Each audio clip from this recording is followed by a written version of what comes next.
sorry. Yeah, so interest on interest. That's quite interesting. Yeah, Sorry. interest on interest, it builds up and Right. it's quite powerful. Yes. And then at the same time, Manian, the converse is true, which takes us to your fourth alphabet, that is D.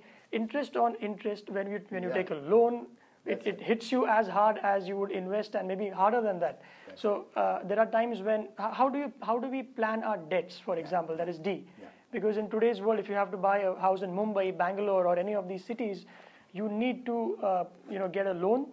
That's and there are questions as to, one of the questions that I have is, if I were to buy a house, for instance, what percentage of my salary should be the loan component? Yeah. And so that I'm not caught with my pants down if something goes wrong in my house and suddenly I need money to bail somebody out, whether medication or otherwise. So again, this is a hard question to answer. I know that there might not be a formula, but if you can take a shot at it, how do we manage our debts, knowing that you want to have a house, you need to have a car, there is petrol and all of that? That's right. So the D of the birds is managing your debt. And sorry to, again, ironically, the D doesn't make you fly, it brings you down. Which is That's true.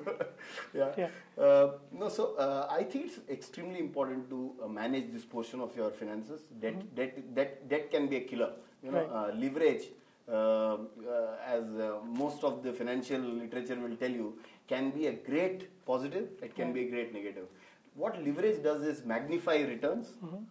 At the same time, it can actually kill your returns as well. Can you give an example to explain this? So if you had 1 rupee and you borrowed 9 rupees and you invested the 10 rupees into something, right, which gave a return higher than the cost you paid for. Let's say 9 rupees you borrowed at 10%, 1 rupee you had for yourself, and you invested the 10 into 20%.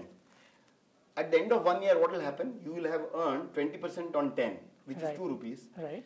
You get back the money. 12 rupees you get back, repay the debt 9 you paid, how much do you have left? You have 3 left. Right. So you made 1 into 3.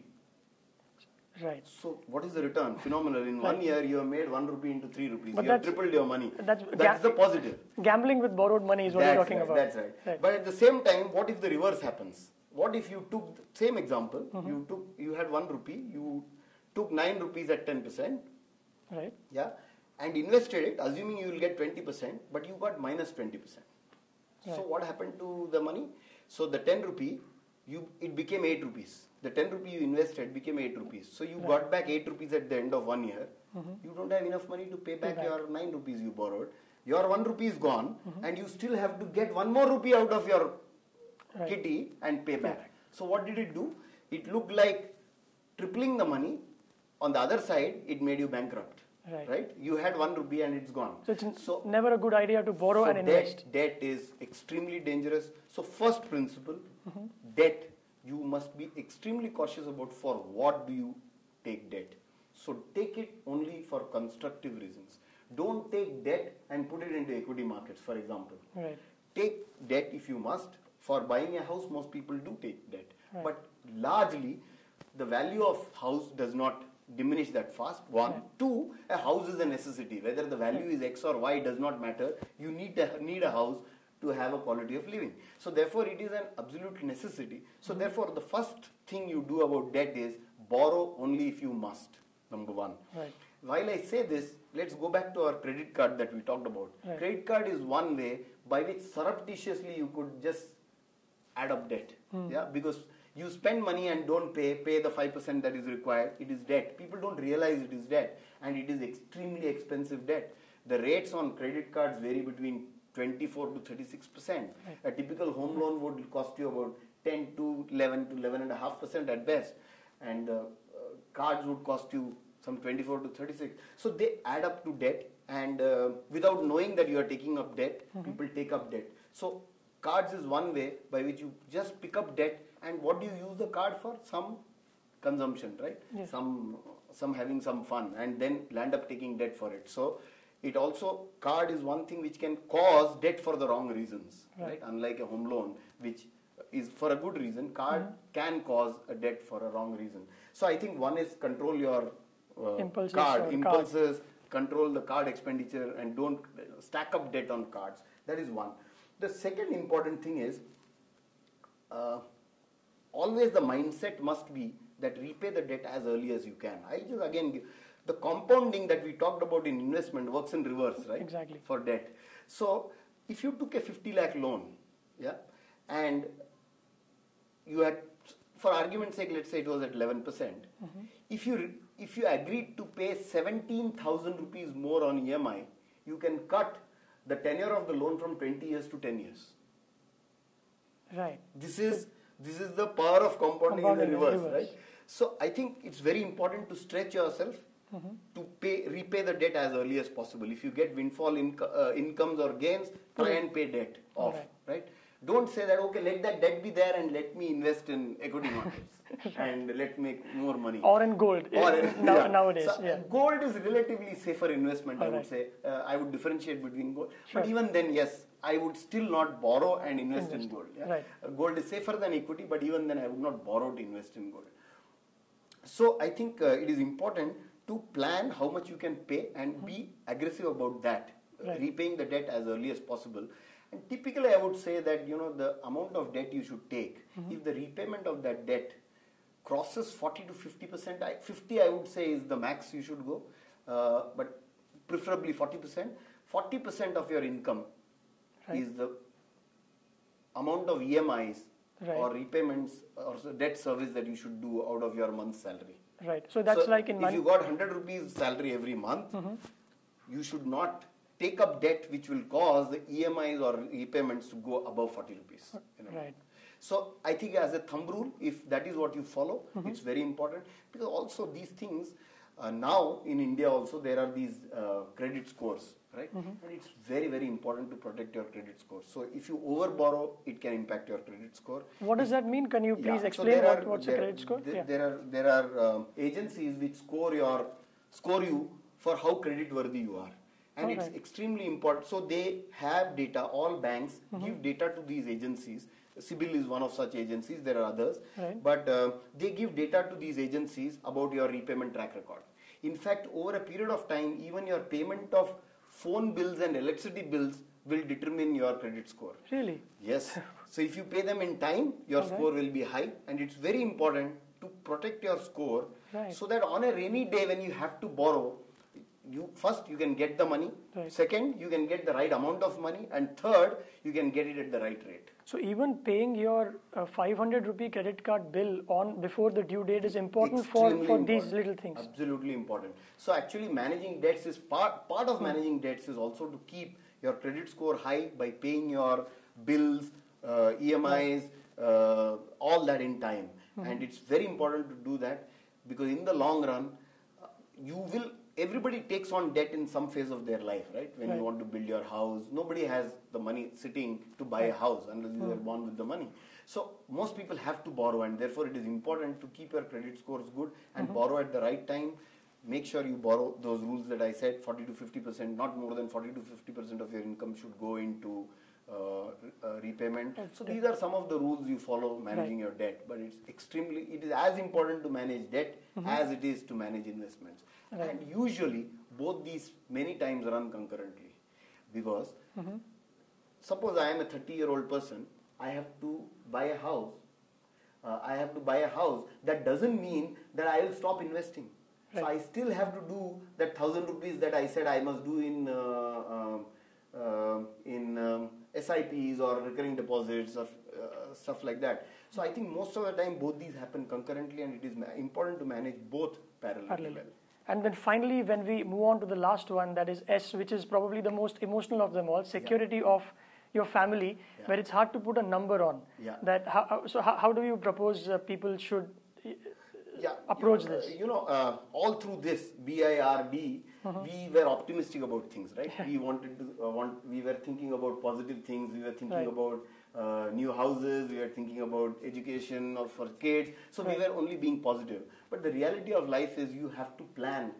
While you hope for the best, you must plan for the worst, right? And it's extremely important to plan for an eventuality or the worst of eventualities that could occur, and they do occur in many people's lives. So it's very important when you are planning your finances that your family should feel protected and secure.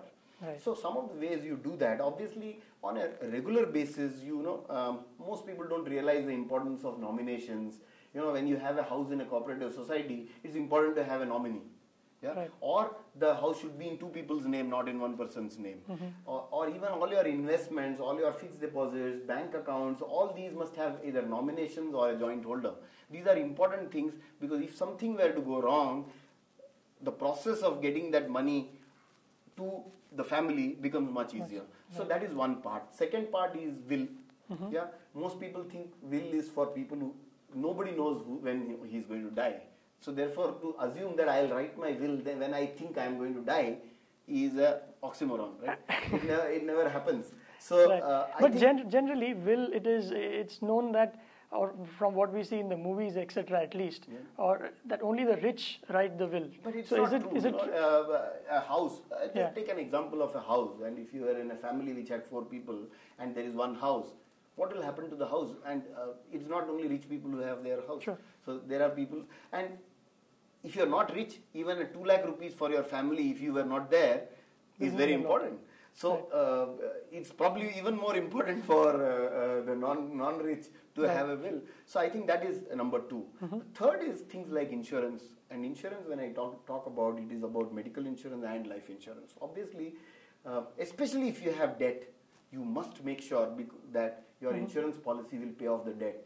To leave behind debt to the family can be very cruel, very cruel. Yeah? And when they don't have income. So I think to plan for debt to be repaid by an insurance policy, if it were to happen, is critical. Right. Even otherwise, to have, so again there are rules, right? So in insurance, if a typical insurance advisor will tell you that whatever your current income, whatever your current income, you must protect that, and your policy should be such. Of course, policies vary, so we can't find one rule here, but policies vary. So therefore, any policy you take, you would like to protect at least 60-70% of your current income, and that's the way you must insure.